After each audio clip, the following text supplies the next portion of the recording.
Surgery లేకుండా sciatica, spondylitis, frozen shoulder కి కేవలం 45 నిమిషాలలో నొప్పి లేని అత్యాధునిక చికిత్స ప్రాణ పెయిన్ క్లినిక్.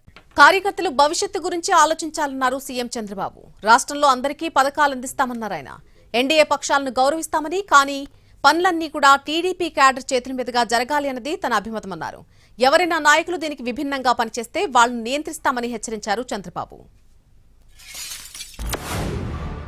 ఈ రోజు రేపు ఎల్లుండి ఆలోచించండి, ఈ రోజే ఆలోచించద్దండి.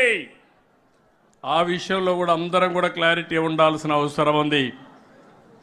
సంక్షేమ కార్యక్రమాలు, అభివృద్ధి కార్యక్రమాలు అందరికీ చేస్తాం, కానీ తెలుగుదేశం కార్యకర్తకు గుర్తింపిస్తాం, ఎన్డీఏ నాయకులు గౌరవిస్తాం, పనులన్నీ మీ ద్వారానే జరగాలనేది నా అభిమతం అని చెప్పి మరొక్కసారి మీకు తెలియజేస్తున్నా.